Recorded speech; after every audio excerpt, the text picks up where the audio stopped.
Hello student, आज हम आपके ज्योग्राफी का या आपकी सोशल साइंस का चैप्टर नंबर 8 वाटर रिसोर्सेज के बारे में पढ़ेंगे। तो सबसे पहले हम पढ़ेंगे इसके इंट्रोडक्शन के बारे में। जैसा कि आप लोग जानते हो कि जो वाटर है एक प्रीशियस गिफ्ट है जो कि हमें नेचर से मिला है और जिसकी वजह से हम सारी जितनी भी एक्टिविटीज़ होती हैं वो हम कर सकते हैं ऑन द प्लानट अर्थ, हमारे अर्थ प्लानट पर। 71% वाटर है हमारी अर्थ पर और 29% जो है केवल अर्थ लैंड सरफेस है। 97% ऑफ दिस वाटर यानी जो 71% जो वाटर है, इसमें से जो 97% जो वाटर है वो पाया जाता है स्लाइन वाटर के रूप में ओशियंस के अंदर। एंड जो रिमेनिंग 3% पार्ट है वो जिसको कि हम यूज़ कर सकते हैं, केवल 3% पार्ट है। और उसमें से भी 3% में से भी 69% जो है वो प्रेजेंट है ग्लेशियर के रूप में और 30% पार्ट जो है वो प्रेजेंट है अंडरग्राउंड वाटर के रूप में। मीन्स 69 और 30%, तो आपके हो गए 99। तो केवल बचा कितना, 1%। तो 1% जो पार्ट है वो हम यूज़ करते हैं ड्रिंकिंग, इरिगेशन और वेरियस इकोनॉमिक एक्टिविटीज़ के लिए। Availability of usable water in India, और जो अवेलेबिलिटी है यूजेबल वाटर की इंडिया के अंदर वो है 1869 बिलियन क्यूबिक मीटर। और इसमें से केवल 1123 बिलियन क्यूबिक मीटर जो कि हम यूज़ कर सकते हैं। और इनमें से भी out of this water used by Mankind, और जो इंसान है वो 690 बिलियन क्यूबिक मीटर ही यूज़ कर पाता है जो कि सरफेस वाटर के रूप में मौजूद होता है। एंड 433 क्यूबिक बिलियंस जो है वो अंडरग्राउंड वाटर के रूप में पाया जाता है। इंडिया के अंदर हर 2000 में टोटल रिक्वायरमेंट ऑफ वाटर, जो टोटल रिक्वायरमेंट थी पानी की, वो 634 बिलियन क्यूबिक मीटर हुआ करती थी। ये कब की बात है, 2000 की बात है, जो कि अब बढ़ गई है और 1023 बिलियंस क्यूबिक मीटर ये और बढ़ जाएगी 2025 में, due to rapid increase in population, क्योंकि बहुत तेज़ी से पॉपुलेशन बढ़ रही है। And ill effect of global warming, और ग्लोबल वार्मिंग का बुरा असर वाटर रिसोर्सेज पर पड़ रहा है। Adequate water management and conservation, और इस वजह से एडिक्वेट वाटर मैनेजमेंट होना चाहिए और पानी का कंजर्वेशन होना चाहिए, वाटर कंजर्वेशन होना चाहिए, जिसके की सबसे ज़्यादा ज़रूरत है। तो ये देखो आपका अर्थ के ऊपर वाटर 97%, आपका ओशियंस के अंदर 3% वाटर आपका यूजेबल है। और इसमें से भी जो प्योर वाटर है केवल 3% है। और इसमें से भी आपको बता दिया अंडरग्राउंड वाटर हो जाता है, ग्लेशियर के रूप में जमा होता है। केवल 1% वाटर है जिसे कि हम यूज़ करते हैं। ये 30% इसमें दे दिया, 69% ग्लेशियर के रूप में, 30% अंडरग्राउंड वाटर, बचा कितना, 1% जिसे कि हम यूज़ करते हैं। अब हम पढ़ेंगे वाटर मैनेजमेंट के बारे में। वाटर मैनेजमेंट, जिससे नाम से पता चल रहा है कि वाटर को सही प्रकार से मैनेज करना जिससे कि हम अपनी नीड्स को पूरा कर सकें। Most of the rain water goes wasted into the sea through the river. बहुत सारा जो रेन वाटर है वो वेस्ट हो जाता है और वो बहता हुआ सीज़ के थ्रू, और सीज़ में जाके मिल जाता है रिवर्स के थ्रू बहता हुआ। तो इसके लिए ज़रूरी है कि हम एडिक्वेट वाटर मैनेजमेंट करें जिससे कि हम जो वेस्ट वाटर है उसको यूज़ कर सकें अपनी डिमांड्स को फुलफ़िल करने के लिए ऑफ एवर इंक्रीजिंग पॉपुलेशन, और बढ़ती हुई पॉपुलेशन की डिमांड को पूरा करने के लिए। And to face the adversities of drought, और जो बुरा असर पड़ता है ड्राउट का उससे मुकाबला करने के लिए, उसको फेस करने के लिए। And famine cause due to irregular monsoon, और जो सूखा पड़ता है इरेगुलर मानसून की वजह से, उसको फेस करने के लिए ये ज़रूरी है कि हम जो वेस्टेड वाटर है उसको सही प्रकार से मैनेज करें। आफ्टर इंडिपेंडेंस, आज़ादी के बाद जो वेरियस मल्टीपर्पज़ वाटर प्रोजेक्ट्स थे उनको स्टार्ट किया गया हर 5 ईयर प्लान के अंदर। जो फर्स्ट 5 ईयर प्लान था उसमें मल्टीपर्पज़ प्रोजेक्ट बनाए गए थे after independence, which help in preventing the adversities, जिसने की मदद की थी जो भी एडवर्सिटीज़ हैं,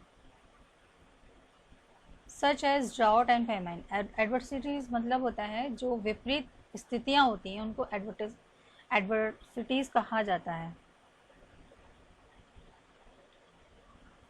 तो विपरीत स्थिति कौन सी होगी? ड्राउट और फेमाइन की होगी। सो ये ज़रूरी है कि उस स्थिति से मुकाबला करने के लिए हमको पानी को मैनेज करना पड़ेगा। And also assist the portable water, और साथ में जो पीने योग्य पानी है, water supply, irrigation, development and fisheries and conservation of environment, इन सब के लिए भी ज़रूरी है कि हम वाटर मैनेजमेंट करें। तो ये सारे रीज़न है कि हमें वाटर मैनेजमेंट क्यों करना चाहिए। तो आपका क्वेश्चन बन जाता है why we need to conserve water या why we need to water management. तो ये सारे रीज़न्स हैं जिसकी वजह से वाटर को कंजर्व करना ज़रूरी है, वाटर को मैनेज करना ज़रूरी है।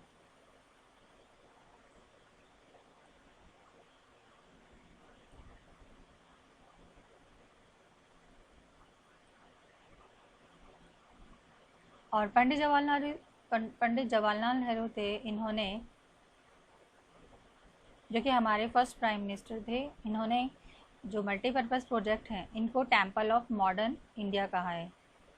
तो आपका 1 मार्क्स में क्वेश्चन बन सकता है कि हु सेज दीज वर्ड्स में the temple of modern India. तो ये किसने कहा था? पंडित जवाहरलाल नेहरू। इन्होंने मल्टीपर्पज़ प्रोजेक्ट को टेम्पल ऑफ मॉडर्न इंडिया कहा था। इन इंडिया के अंदर ये जो प्रोजेक्ट्स हैं आर ऑपरेटेड बाय सेंट्रल और स्टेट। इनको सेंट्रल और स्टेट गवर्नमेंट ऑपरेट करती है। सेंट्रल गवर्नमेंट के अंदर कौन कौन से प्रोजेक्ट आते हैं? तो वो आते हैं आपके भाखड़ा नगर, रिहंद। ये क्वेश्चन आपसे पूछा जाता है कि central government name the projects which operated by central government. तो इसके अंदर जाएंगे सेंट्रल गवर्नमेंट कौन से प्रोजेक्ट ऑपरेट करती है? भाखड़ा नगर, रिहंद, दामोदर, हीराकुंड, कोसी एंड तेहरी प्रोजेक्ट। ये सेंट्रल गवर्नमेंट इसको रन करती है। और स्टेट गवर्नमेंट जो है, अब स्टेट गवर्नमेंट के बारे में अगर आपसे पूछा जाता है कि name the projects which run by the state government, तो इसमें स्टेट गवर्नमेंट बहुत सारे प्रोजेक्ट्स चलाती है, क्योंकि हर स्टेट की जो गवर्नमेंट है वो अलग अलग चलाती है। तो ऐसे ही चंबल प्रोजेक्ट है जो कि मध्य प्रदेश और राजस्थान का जॉइंट वेंचर है। देन नागार्जुन सागर प्रोजेक्ट है जो कि आंध्र प्रदेश की सरकार चलाती है इसको। तुंगभद्रा प्रोजेक्ट है, ये आंध्र प्रदेश और कर्नाटक का जॉइंट वेंचर है। सरदार सरोवर प्रोजेक्ट गुजरात और मध्य प्रदेश एंड राजस्थान तीनों स्टेट का जॉइंट वेंचर है ये सरदार सरोवर प्रोजेक्ट। मयूराक्षी और फरक्का डैम, यह प्रोजेक्ट ये वेस्ट बंगाल की गवर्नमेंट चलाती है। माही प्रोजेक्ट ये गुजरात एंड राजस्थान का जॉइंट वेंचर है। एंड गंडक प्रोजेक्ट ये बिहार और उत्तर प्रदेश का जॉइंट वेंचर है। और मच्छाकुंड प्रोजेक्ट ये आंध्र प्रदेश और उड़ीसा गवर्नमेंट का जॉइंट वेंचर है। तो ये बहुत सारे प्रोजेक्ट हैं जो गवर्नमेंट चलाती है। अब इसमें दे रखा है आपका, अगर आपसे क्वेश्चन पूछा जाए बोर्ड के अंदर, what do you mean by multipurpose project.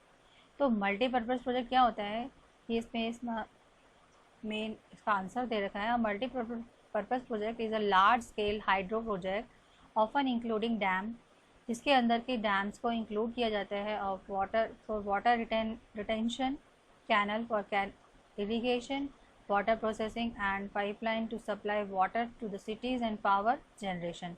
क्योंकि इसमें बहुत सारे काम किए जाते हैं तो इसलिए मल्टीपर्पज़ को प्रोजेक्ट कहा गया है।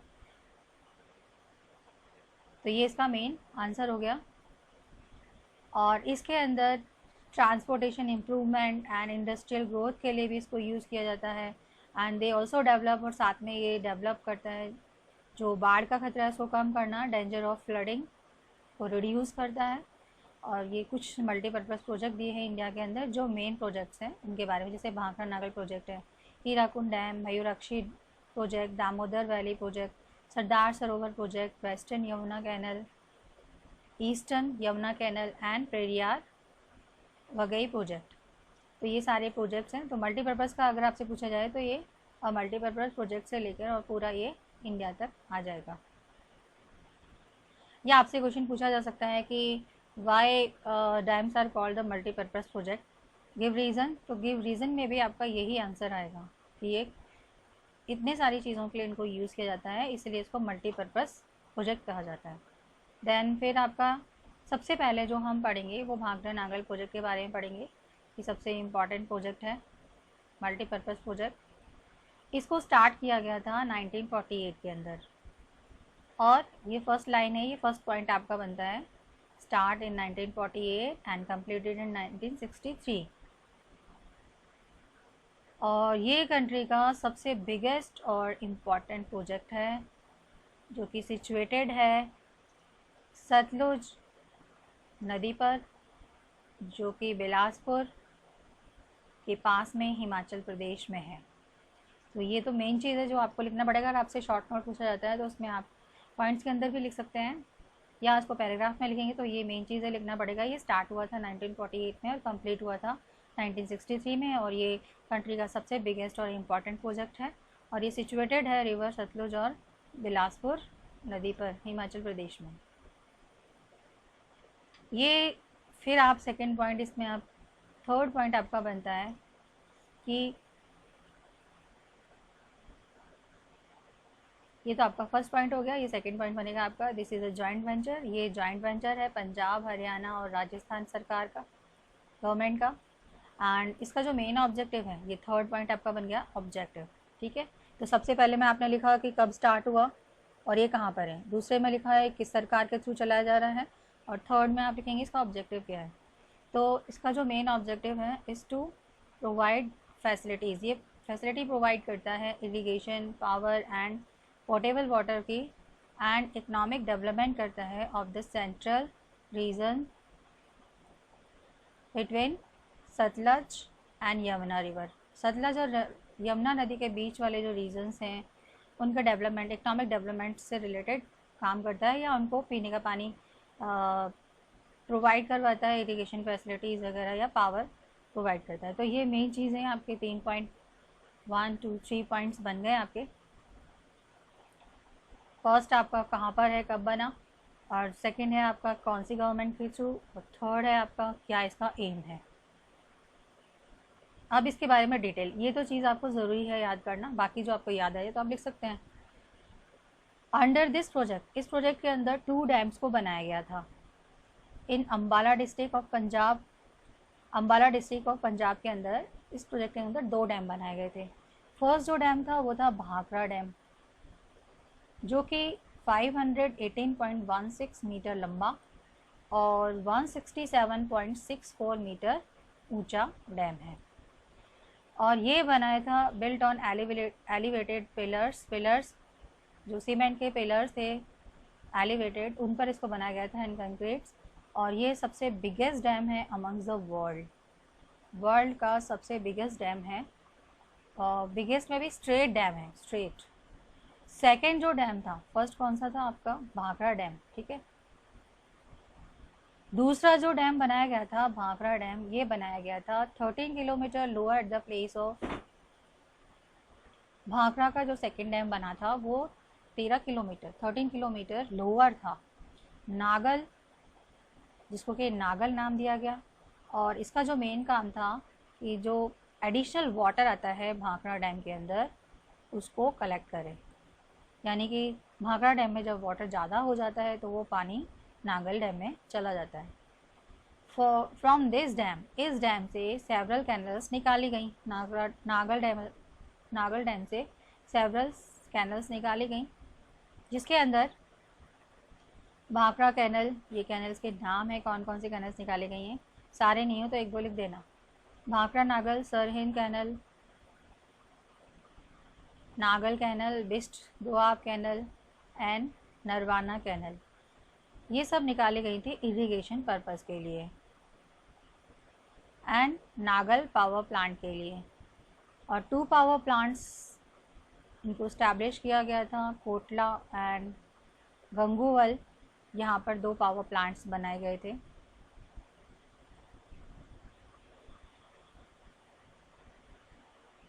There is something amazing and astonishing. जब आप इस डैम को देखते हैं तो कुछ बहुत ही अमेजिंग और एस्टोनिशिंग लगता है। When you look at it you feel excitement, आपको एक्साइटमेंट फील होगा in your heart. Bhakra is a modern temple of revive India. Bhakra को मॉडर्न टेम्पल कहा गया है रिवाइव इंडिया का, और it is a symbol of development of India, और ये सिंबल है डेवलपमेंट ऑफ इंडिया का। ये जो वर्ड्स हैं किसके हैं? पंडित जवाहरलाल नेहरू। जहाँ पर भी ये सेंटेंस ऐसा आता है जो किसी का वर्ड है या किसी ने कहे हैं जो सेंटेंस, उनको आपको अंडरलाइन करना है, क्योंकि ये आपसे 1 मार्क्स में पूछे जा सकते हैं कि कौन ये वर्ड्स किसके हैं। अगर आपसे पूछ लिया जाए Bhakra is a modern temple of revive India and it is a symbol of a development of India, who says these words, तो आपको आंसर लिखना है पंडित जवाहरलाल नेहरू। नेक्स्ट आता है आपका दामोदर वैली प्रोजेक्ट। भाखड़ा के बाद, भाखड़ा एंड नंगल के बाद आप पढ़ेंगे दामोदर वैली प्रोजेक्ट। ये सबसे फर्स्ट इम्पॉर्टेंट प्रोजेक्ट है इंडिपेंडेंट इंडिया का। आपने देखा था ये जो डैम स्टार्ट किया था, ये भी आज़ादी के बाद स्टार्ट किया था 1947 में। हमारा देश आज़ाद हो गया था और उसके बाद फिर इसको बनाया गया था 1948 और से लेकर, और 1963 में इसको कंप्लीट कर लिया गया था। कौन सा डैम? भाखड़ा नागल। देन उसके बाद हम दामोदर वैली का पढ़ेंगे। तो ये पहला इम्पॉर्टेंट प्रोजेक्ट है और ये जॉइंट वेंचर है वेस्ट बंगाल एंड झारखंड गवर्नमेंट का, और इसका कंस्ट्रक्शन स्टार्ट हुआ था 1948 के अंदर ऑन रिवर दामोदर नदी पर, जिसको कि बंगाल का सौरों के नाम से जाना जाता है, यानी बंगाल का दुख, क्योंकि इसमें हर साल बाढ़ आती है और लाखों लोग इसमें मारे जाते हैं। दिस रिवर वॉज डिफेम्ड, ये बदनाम है। क्यों डिफेम मतलब होता है बदनाम। क्यों है इसको बदनाम? क्योंकि ये इसका कोई एक सर्टेन रूट नहीं है, ये कहीं से भी अपना रूट बना लेती है, और जहाँ से भी रूट बनाती है वहाँ बहुत ज़्यादा सॉइल इरोजन होता है और उस जगह बाढ़ वगैरह आ जाती है। दिस रिवर फ्लोज, और ये जो नदी है ये बहती है 290 kilometre from the east side, 290 kilometre east side of Nagpur plateau, Nagpur plateau के ईस्ट साइड से इनटू बिहार के अंदर आती है ये बहती हुई, और झारखंड में, एंड फ्लो फॉर 240 किलोमीटर्स, और ये 240 किलोमीटर्स बहती है इन वेस्ट बंगाल के अंदर। देन उसके बाद ये नदी गिर जाती है हुगली नदी के अंदर। बाराकर, बोकारो और कोन्नार ये इसकी ट्रिब्यूटरीज हैं, सहायक नदियाँ। एंड दिस रिवर अफेक्ट, और ये जो नदी है ये प्रभावित करती है 18,000 स्क्वायर किलोमीटर एरिया को, इंडिया के, बाढ़ के थ्रू और सॉइल इरोजन के थ्रू। तो ये मेन चीज़ है जो आपको एग्ज़ाम में लिखनी पड़ेगी। देयरफॉर द इंडियन गवर्नमेंट, और इसी वजह से जो इंडियन गवर्नमेंट है उसने दामोदर वैली कॉरपोरेशन, ये भी एक इम्पॉर्टेंट पॉइंट है कि इंडियन गवर्नमेंट ने दामोदर वैली कॉरपोरेशन, जिसको कि हम DVC कहते हैं, इसको इस्टेब्लिश किया एज पर फॉर्मेट। किसके फॉर्मेट को उन्होंने यूज़ किया था? टेनेसी वैली कॉरपोरेशन, जिसको कि TVC कहते हैं, जो कि अमेरिका के अंदर है। तो TVC के फॉर्मेट को लेकर इन्होंने दामोदर वैली कॉरपोरेशन बनाया। और ये जो प्रोजेक्ट, इसका जो एम है, ये 3 पॉइंट आगे आपके, कब बना, कैसे बना और किसने बनवाया, और इसका एम। तो जो इसका जो एम है प्रोजेक्ट का वो है economic development of river, economic development होना चाहिए रिवर का, river valley of the West Bengal and Jharkhand. क्यों? क्योंकि झारखंड और वेस्ट बंगाल गवर्नमेंट ने तो इसको मिलकर बनाया, जॉइंट वेंचर है वेस्ट बंगाल एंड झारखंड का। And thereby increase the standard of living, और फिर उसके बाद वहाँ के जो लोकल रेजिडेंट हैं उनके लिविंग स्टैंडर्ड को बढ़ाया जाए। अंडर दिस प्रोजेक्ट, इस प्रोजेक्ट के अंदर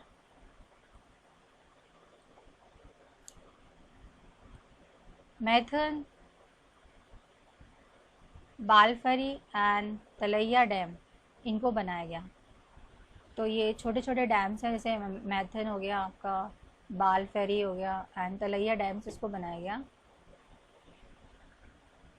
ये देखो मैप के अंदर ये आपका तलैया दिखा रखा है, और ये आपका बालफेरी और ये आपका मैथन, ये छोटे छोटे डैम बनाए गए। ये दामोदर नदी जा रही है और इस पर ये डैम बनाए गए।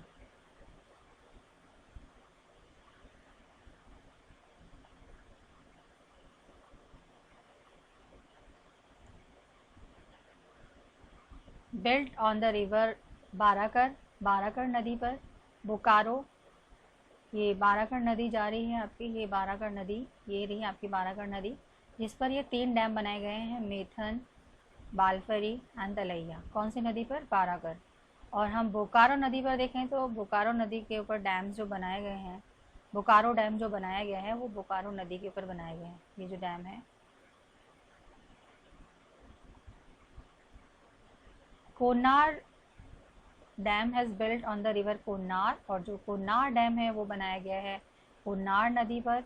और अगहर dam and Bermo dam and बालफरी, ये 8 डैम्स बनाए गए थे दामोदर नदी के ऊपर। In addition to this Durgapur barrage, इसके अलावा इसमें दुर्गापुर बैरेज, ये छोटा बांध होता है एक तरह से, 3 power plants in Bokaro, Chandrapur and Durgapur, 3 power plants यहाँ चलाए गए थे। एंड 2500 किलोमीटर एक लंबी कैनल निकाली गई, जिससे कि इरिगेशन फैसिलिटी में उनको मदद मिले। तो आज आपने 2 डैम के बारे में पढ़ा था, एक हीराकुंड, हीराकुंड के बारे में हम नेक्स्ट वीडियो में बताएंगे। आज आपने पढ़ा था दामोदर वैली प्रोजेक्ट और भाखड़ा एंड नागल प्रोजेक्ट। तो आज जो मैंने आपको बताया उसको ध्यान से पढ़ना, और इनके नोट्स बना सको तो नोट्स बना लो, अदरवाइज़ इनके क्वेश्चंस आपको करने पड़ेंगे। Okay bye, have a nice day.